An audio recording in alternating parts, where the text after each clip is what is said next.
días, otro día más desde Cooper TV, el canal del cooperativismo de vivienda que realiza pues, el registro de demandantes de la vivienda. Hoy estamos con Javier de Osma y vamos a hablar pues, sobre algunos asuntos sobre el cooperativismo de vivienda que a la gente de a pie nos interesa saber para adquirir una vivienda sobre este método. Por lo tanto, buenos días, Javier. Buenos días. Entrando de lleno, cuando una persona va a adquirir una vivienda, ¿piensas que contempla el hecho de, oye, voy a comprar una vivienda a través del sistema cooperativo en vez de ir a una inmobiliaria y adquirir la primera vivienda que vemos y nos gusta? Buenos días. Vamos a ver, en principio yo creo que una persona cuando adquiere una vivienda, su primer impacto, su primer acto por el que quiere adquirirla, busca una zona, se va a fijar en el proyecto concreto y pone en un segundo plano si esa vivienda se va a llevar a cabo en una promoción privada, si se va a llevar a través de un modelo cooperativo, etcétera, etcétera. ¿Sabes? Entonces lo primero que se fija realmente es en el proyecto en sí y en la zona donde se está llevando a cabo ese proyecto. Si es verdad que una vez que toman esa decisión de decir, oye, yo quiero vivir en tal zona o en tal otra y la casa que he visto tal, sí que la siguiente pregunta es si es un promotor privado o si es una cooperativa o llevado a cabo por el tercer modelo de promoción que es a través de las empresas municipales de la vivienda. Entonces ahí sí que entra en valorarse y por lo tanto sí que debe ser una situación de estudio en la que los adquirentes tienen que pensar si están en un modelo o están en otro. Vale, porque muy resumido, ¿qué es una cooperativa de vivienda y qué ventajas reales tiene para una persona que va a adquirir la vivienda?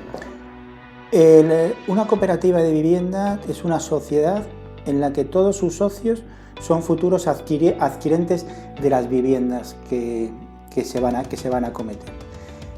Por lo tanto, se podría decir que una sociedad cooperativa es un vehículo en el que nos va a permitir que esas personas que quieren adquirir una vivienda puedan formar parte de esa sociedad y esa sociedad sea la que promueva el resultado que serán sus viviendas. Ventajas, pues no, lógicamente las principales ventajas, bueno, son varias, pero yo creo que las dos principales es que las viviendas que se van a promover son viviendas a precio de coste y la segunda muy importante es la posibilidad de decidir cosas en tu proyecto, lo cual vas a poder intervenir, depende de los proyectos, depende de la singularidad de ese proyecto y depende de lo que todos los socios acuerden, pues vas a poder decidir pues todos tus acabados, todos tus tamaños de casa, etcétera, etcétera, lo cual eso es un valor añadido a la hora de adquirir una vivienda, que es una cosa pues, muy importante a lo largo de tu vida. Vale, de lo que has comentado es un tema que es muy recurrido en redes sociales y creo que es un término que es el precio de coste, que la gente lo lleva a error. Porque realmente, ¿qué es una vivienda a precio de coste? ¿Tu vivienda es más barata en cooperativa? A ver, tu vivienda puede ser más barata o no. Tú vas a decidir lo que tú quieres. Si tú quieres poner unas calidades de oro, pues lógicamente vas a tener que pagar esas calidades de oro. Volviendo un poco a lo que sería la realidad, la sociedad cooperativa, volviendo a la pregunta anterior de la sociedad cooperativa que está integrada por personas que forman esa sociedad quieren sus viviendas, lógicamente ellos mismos no se van a marcar un beneficio. Lo cual ahí es el porqué de la razón de las viviendas a precio de coste, porque los socios la sociedad cooperativa va a construir sus viviendas al precio que le cueste. No va a haber una sociedad con beneficio promocional, como podría ser, lógicamente, las promotoras en la que un señor, dueño de una constructora, de una promotora, inicia un proceso de promoción y lógicamente se pone un margen de beneficio. Nosotros ese margen no lo tenemos por qué tener, porque realmente nuestros clientes son los que llamamos los adjudicatarios, y los adjudicatarios son los socios de la cooperativa. Entonces ahí está el por qué se habla de viviendas a precio de coste. Y aproximadamente, ¿cuánto más rentable te puede salir ese precio de coste? Bueno, pues va a depender fundamentalmente de las zonas donde estemos y sobre todo por el proyecto. Pero un proyecto de similares características entre una promoción privada y un desarrollo en régimen cooperativo, deberíamos estar hablando entre un 15 y un 20% de diferencia en el valor de venta de la vivienda en caso del promotor y de valor de adjudicación en el caso de la cooperativa. Otro término, otro eslogan que se asocia mucho al mundo cooperativo es la unión hace la fuerza, o unámonos para adquirir las viviendas. Entonces yo te pregunto, ahora mismo en un mundo tan individualizado, en el que hemos vivido esta pandemia, en el que nos ha hecho ser más individuales, ¿la unión hace la fuerza de verdad? O sea, ¿para qué hay que unirse? Vamos a ver, sí es cierto que la sociedad pues, tiende prácticamente a vivir pegado a un móvil, o sea, prácticamente es individual, pero sí estamos rodeados de muchas personas y al final nos influyen muchas cosas. Entonces, ¿qué ocurre? Que en el mundo cooperativo la esencia es la gente. O sea, si un proyecto en cooperativa no tiene lo que llamamos demandantes, no tiene intereses, es muy difícil llevarlo a cabo. ¿Por qué? Porque la promotora es esa sociedad que tiene que incluir a todas las personas que van a ser luego adjudicatarias de las viviendas. Por lo tanto, es fundamental que para que la cooperativa funcione, para que la cooperativa lleve a su fin o para que la cooperativa se dote de realidad, es que haya gente. Si no hay gente, no puede haber. Entonces, sí es cierto, volviendo un poco a lo que me has preguntado, diciendo sobre el individualismo de la gente, sí, la gente es individualista, la gente tal, pero también estamos, cuando presentas un proyecto, presentas una ilusión, presentas tal, normalmente la sociedad te responde, ¿vale? Y si el modelo de actividad o el modelo de promoción o el modelo en este caso de acción de vivienda te puede llevar a unos beneficios, pues lógicamente la sociedad responde y yo creo que hoy en día lo estamos viendo, o sea, lo estamos viendo. ¿Piensas que hay un auge del cooperativismo de vivienda? ¿Crees que se está volviendo a poner por encima de la adquisición de bien promoción privada? Vamos a ver, las cooperativas de siempre han ido funcionando. Sí ha habido que hay épocas, bueno, pues que han tenido más o menos auge, pero nunca han dejado de funcionar, ¿vale? Sí, luego va a depender mucho de las regiones. Hay poblaciones en las que, o municipios o comunidades en las que tienen más actividad y otras tienen menos actividad. La cooperativa es una herramienta muy potente para poder llevar a cabo proyectos inmobiliarios y eso hay mucha gente que lo entiende. Sí es cierto que al tener esos matices de una sociedad en la que los socios toman decisiones, etcétera, etcétera, todo tiene que estar muy bien respaldado, muy bien constituido, muy bien tal, pero realmente es un modelo que hoy por hoy se puede decir que está con una vida muy sana. Otro de los miedos que les surgen a las personas cuando van, pues como estamos hablando, a adquirir su vivienda cooperativa, es que no hablamos de precios cerrados cuando vamos a firmar un contrato de adjudicación. No hablamos de un precio cerrado. Eso, o sea, ¿qué incertidumbre le crea a la gente por dentro? ¿Puedes explicarnos por qué? Sí, vamos a ver. Es cierto que una cooperativa volvemos a lo mismo, es una sociedad de personas que se inicia un proceso promocional y en la mayoría de las veces es una cooperativa, que la que llamamos cooperativa de base, en la que no hay ni siquiera de un proyecto, simplemente trabajamos con un anteproyecto. Entonces, hablar en ese momento de un precio cerrado tal, es imposible. La cooperativa no es precio cerrado. ¿Por qué? Porque la que promueve es la propia sociedad cooperativa. Entonces, lógicamente, si estamos hablando de que es una sociedad que no tiene beneficio, que tiene que ser neutra, ingresos y gastos y tal, pues lógicamente ese valor de la vivienda no se puede cerrar en el primer momento. Dicho esto, sí es cierto que en la medida que va avanzando el proyecto, todo se va determinando. Primera cosa que tenemos que tener en cuenta en una cooperativa, que es que hay muchas decisiones que se van a tomar durante la fase de captación de socios y incluso del propio momento en que la construcción está en marcha de ese proyecto. Entonces todo eso va a afectar a determinados incrementos de precio o no, dependiendo de las decisiones que tomen esos socios. Lo cual es un tema que por un lado está fenomenal porque una persona va a poder optar a decir, oye, pues que yo quiero las ventanas blancas y a lo mejor estaban presupuestadas en color aluminio y eso significa que tiene un incremento. El socio cooperativista lo asume, perfecto. Y eso sería un poco decisiones controladas por los propios socios y eso puede llevar a incrementos. Luego están las decisiones que no son tan controladas, pero que vienen afectadas por el propio desarrollo del proyecto. Cuando nosotros iniciamos una captación de personas interesadas sobre un proyecto concreto, puede ir pasando los días y esos días pueden llevar a modificaciones en lo que sería las valoraciones que se tienen que tener de cada uno de los profesionales que forman parte del proyecto. Entonces eso también puede llevar que la construcción, en el momento que haya que adjudicarla, que es un proceso que se abre en una cooperativa antes del inicio de la obra, pueda llevar a que esa adjudicación de la obra tenga unos ciertos incrementos. Un caso concreto que estoy seguro de que me harás alguna pregunta es sobre los incrementos que está habiendo ahora de las materias primas, etc. Pues todo eso, claro que afecta a un proceso de captación o un proceso de llevar a cabo un proyecto en régimen cooperativo. Eso es, porque es lo que vamos a hablar ahora. Incremento de la electricidad, incremento del petróleo y, por ende, incremento de las materias primas para la construcción. Tienen que estar nerviosos los cooperativistas porque los últimos titulares de esta semana son: se paralizan obras, materias primas al alza, un 22% de costes mayor.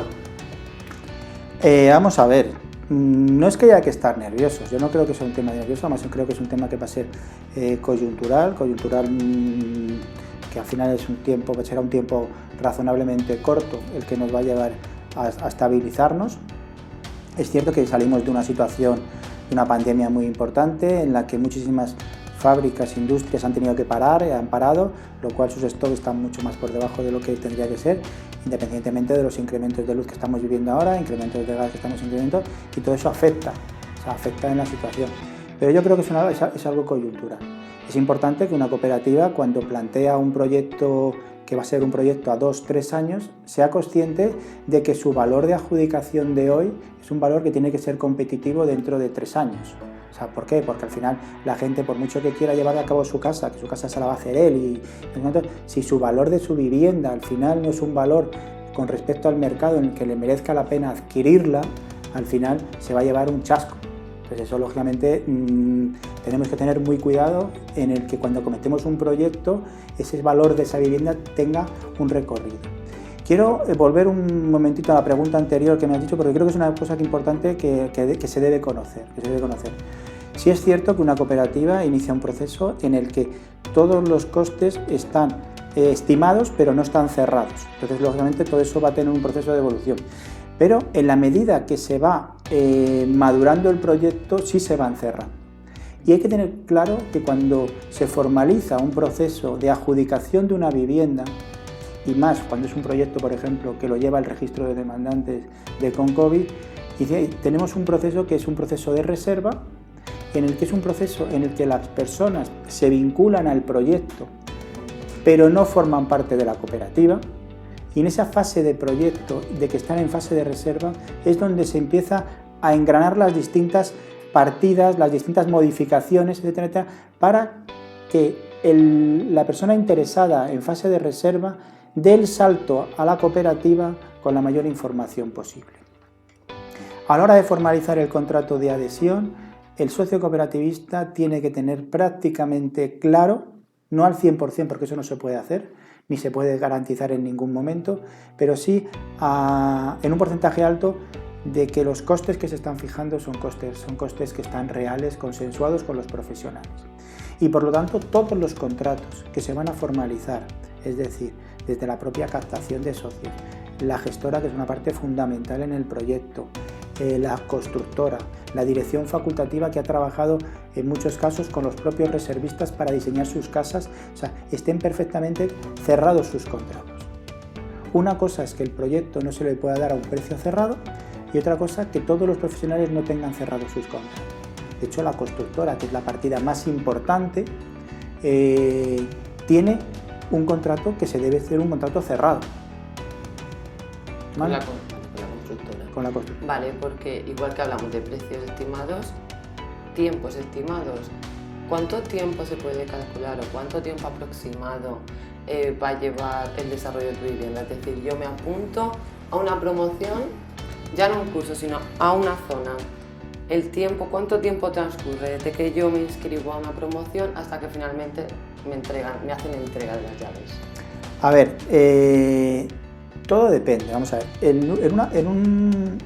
Si el proyecto, en el cual la persona interesada en formar parte de un proyecto inmobiliario de estas características se está apuntando a una zona donde no hay proyecto, donde no hay nada, pues podemos tener un tiempo indeterminado, porque no sabemos el tiempo que vamos a intentar o vamos a poder conseguir un suelo para llevar a cabo ese proyecto. Pero si queremos un poco concretar y decir, oye, ya tenemos ese suelo en el que íbamos a poder acometer un residencial de vivienda en altura, un residencial de chalés, etcétera, etcétera, porque luego eso va a depender también un poco. Y ya tenemos cerrado ese suelo, la cooperativa tiene un hándicap, que es qué tiempo necesita para poder cubrir ese proyecto. A su vez, hay variables que le afectan, es decir, si el valor de adjudicación de esas futuras viviendas está más próximo al mercado, vamos a tardar más tiempo en cubrirlo. Entonces ahí hay ciertos matices que tenemos que analizar para poder dar más o menos un rigor. Pero prácticamente tenemos que pensar que una cooperativa, desde que inicia su proceso de captación hasta que puede poner el primer ladrillo en marcha, en ese periodo hasta el inicio de la obra debe pasar como un año. Eso es un tiempo razonable. Hay que pensar que hay muchísimos municipios, hablando por ejemplo de la Comunidad de Madrid, hay muchísimos municipios donde una licencia se va a tardar 8 o 9 meses en tener, y a veces hasta un año.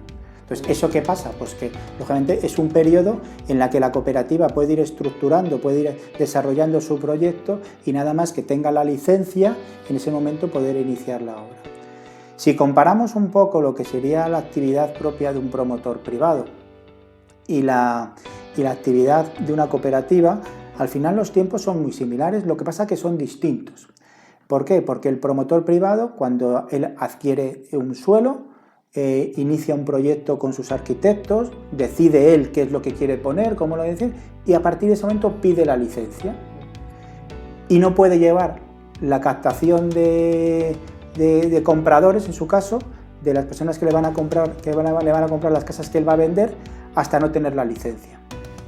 En una cooperativa es distinta. En una cooperativa nosotros informamos del suelo y a partir del suelo empezamos a desarrollar el proyecto que se va a hacer ahí, y en paralelo se va a pedir la licencia, etcétera, etcétera, etcétera. Entonces, al final son dos proyectos que van en paralelo. Al final, uno se va a hacer público en el momento final y el otro es público antes, pero no va a arrancar hasta el momento final. Entonces, bueno, al final hay que tener en cuenta de que un proceso de estas características, con la complejidad a nivel licencias, con la complejidad a nivel de tal, un año es un tiempo razonable para iniciar la construcción de cualquier proyecto inmobiliario en régimen cooperativo. Para iniciar, y desde que se inicia la construcción. Luego ya es el tiempo normal de cualquier proyecto inmobiliario. Pues ahora mismo nos están estimando prácticamente en todos los proyectos 18, 24 meses sería el proceso, el tiempo normal. Ahora con el tema de la declaración de responsable, que ya están aplicando algunos municipios, etcétera, etcétera, pues todo eso también acorta los plazos, porque tú acabas tu vivienda y cuando la tienes acabada haces tu declaración de responsable, en este caso la dirección facultativa, y ya puedes empezar a escriturarla. De otra manera tenías que pedir la licencia de primera ocupación, que lleva otro procedimiento. Vale. Y el canal por el que se informan los cooperativistas que han constituido su cooperativa, que ya han iniciado el proceso de desarrollo, ¿a través de qué canal se le puede informando? Porque entiendo que ellos tendrán que votar, ellos tendrán que decidir, ellos tendrán que, tomar X decisiones, y además están informados pues de, oye, se ha aprobado la licencia, oye, se inician la fase de personalización de las viviendas. ¿Cuál es el canal informativo? Bueno, es fundamental que una cooperativa tenga esa capacidad de mediante las herramientas con las que cuenta esté informando continuamente a todos los socios. Sí es cierto que la información tiene que ser veraz, que tiene que estar dentro de que sea real. Entonces, cuando se acomete un proyecto en régimen cooperativo, la cooperativa tiene su propia organigrama para poder informar a todos y cada uno de sus socios. La cooperativa, cuando se constituye, hay un grupo de personas que tienen que formar parte del consejo rector. Normalmente son 3 o 4 personas en las que son con unos determinados cargos, como es el presidente de la cooperativa, como es el vicepresidente, como es el secretario y como es el interventor. El interventor no forma parte del consejo rector, pero ya sería otra parte, pero sí es una persona que está cerca a ese consejo rector. Y esas son personas que van a tener una información de primera mano de todo el desarrollo del proyecto. Eso por un lado. Y lógicamente luego la cooperativa tiene un modelo de información a nivel de asamblea. Cualquier cooperativa debe tener por lo menos una asamblea o 2 asambleas al año, ¿vale? A partir de ahí, lógicamente, dependiendo del proyecto, de la fase del proyecto, se suelen complementar con más asambleas para dar determinadas decisiones, para dar determinada información y que nos permita tomar determinadas decisiones, ¿vale? Lo cual la cooperativa tiene un consejo rector, pero se debe dirigir desde un movimiento asambleario. Javier, una pregunta. ¿Crees que la población se fía de las cooperativas? Vamos a ver, malas actuaciones las ha habido en el mundo cooperativo, en el mundo promotor y prácticamente en cualquier movimiento de actividad económica de cualquier ramo. Dicho esto, no es consuelo de nadie, ¿vale? ¿Las cooperativas son de fiar? Sí, tajantemente sí. Las cooperativas deben estar dotadas de herramientas que permitan la regulación y que esa regulación dé el confort suficiente a todos los socios que forman parte de un proyecto de estas características. Sabiendo que hay ciertas incertidumbres, como estamos hablando del precio, como estamos hablando de los tiempos, etcétera, pero aún así, un cooperativista que hoy por hoy entra a formar parte de un proyecto inmobiliario tiene que tener la tranquilidad de que su dinero, por ejemplo, está mucho más garantizado que en muchos proyectos inmobiliarios de promoción privada. Nosotros tenemos que tener en cuenta que una cooperativa, cuando inicia su proceso, por ejemplo, en un caso de un proyecto en el que está gestionando el registro de demandantes de CONCOBI, su primer paso es la reserva. La reserva, ese depósito, que son de 2.000, 3.000 euros, entra en una cuenta, que muchas veces sí puede ser, pues, por las circunstancias que marca la sociedad ahora mismo para la limitación de constitución de aperturas de cuentas, suele ser a lo mejor la cuenta del gestor o incluso la cuenta propia del registro de demandantes de CONCOBI. Y ese documento de reserva es un documento de retorno, es decir, cualquier persona que quiera salirse de un proyecto en esa fase de reserva, automáticamente se le devuelve sin ningún tipo de penalización de ningún tipo. Lógicamente, cuando ya ha estructurado su proyecto, cuando su proyecto ya ha avanzado, cuando ya tiene conocimientos de su casa, que ha elegido si quiere 3 habitaciones, 4 habitaciones, si quiere, etcétera, etcétera, él ya tiene encajada su vivienda, pasa al siguiente paso.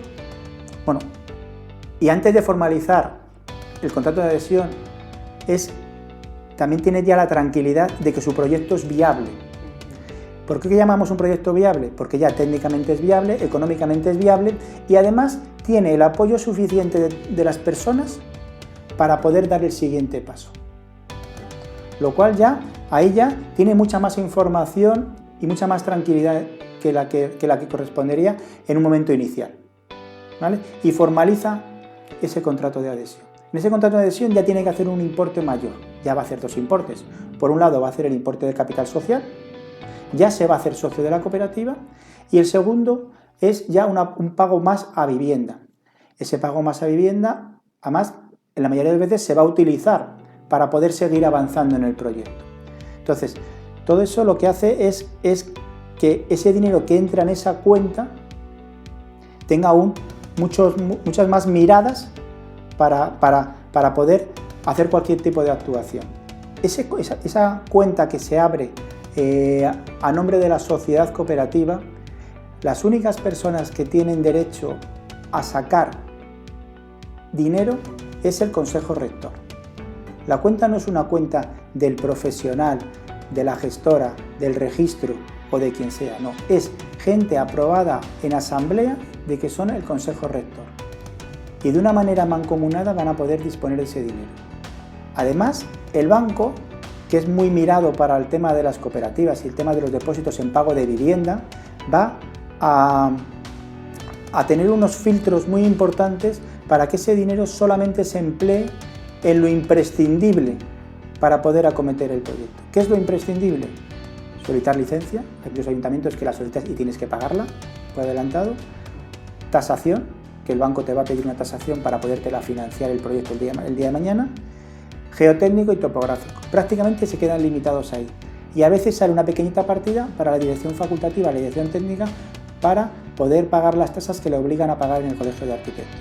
Pero realmente no cobra ninguno de los profesionales. Entonces todo el dinero queda depositado, te permiten hacer esos pagos y además esos pagos, si llegado el caso de que el proyecto no fuera a término, no pudiera seguir avanzando, no tuviéramos un problema, prácticamente todos los gastos que se han acometido son de retorno. Un ayuntamiento, si no te concede una licencia, te devuelve la tasa que has pagado y el ICIO. O sea, hay una pequeña pérdida que podría haber que es prácticamente insignificante ante la ilusión de tener tu propia vivienda, ¿vale? Entonces, lógicamente, es algo que tenemos que tener en cuenta. Los siguientes pasos que se dan una vez que ya se tiene la licencia, entramos en mayores filtros. En el momento que una cooperativa tiene licencia, tiene la obligación de presentar a todos sus socios cooperativistas y a sus futuros adjudicatarios un aval por todas las cantidades entregadas. Además, las entidades bancarias vuelven a hacer un segundo filtro, fijando en este caso, la mayoría de ellos, un departamento que lo llaman de monitoring, que al final es un fiscalizador, y es una empresa propuesta por la entidad bancaria en la que va absolutamente, primero, analizar el proyecto que se ha iniciado en cooperativa, lo cual ellos van a valorar costes, etcétera, etcétera, y se van a autocreer que es un proyecto que es viable, pero además van a fiscalizar todos los pagos, lo cual no van a permitir que salga ni un euro de la cuenta de la cooperativa hasta que no esté comprobado por ellos. Lo cual, todo eso son filtros y filtros y filtros que hacen que garanticen que el dinero siempre va a tener la finalidad que es para el que fue pedido. Como veo que tienes argumentos para seguir, para continuar, la respuesta es que sí. La gente debe de fiarse de las cooperativas. Totalmente. ¿Qué pasa? Que las malas praxis pues, pueden existir en todos los momentos, pero la gente tiene que conocer esto. Para eso también es fundamental que la gente cuente con las entidades que le pueden dar esa tranquilidad. Y lógicamente nosotros somos Concovis, es la Confederación de Cooperativas y Viviendas de España, pero a su vez están todas las federaciones territoriales. En cada una de las comunidades hay una federación y cuando no está en activo la federación ahí, sí pueden perfectamente contactar con nosotros para que les podamos asesorar de cuál sería todo el procedimiento. Por lo tanto, da luz verde a que cualquier persona que tenga dudas ya no sobre la fiabilidad de las cooperativas, sino sobre el proceso de desarrollo, puede llamar tanto a Concovi como al registro de demandantes, ¿no? Por supuesto. Entonces, Javier, creo que hoy hemos hablado mucho, largo y tendido sobre el cooperativismo. Todas las preguntas que te hemos hecho las hemos encontrado pues, en redes sociales, sobre todo del registro, que estáis palpable en Facebook, Instagram, este es vuestro canal de YouTube. Hemos investigado y son las preguntas más repetidas, entonces seguiremos así, seguiremos viniendo a preguntarte sobre el cooperativismo de vivienda y muchas gracias por atendernos hoy. Nada, gracias a vosotros. Espero haber podido aclarar y ayudar a que la gente se inicie procesos en régimen cooperativo.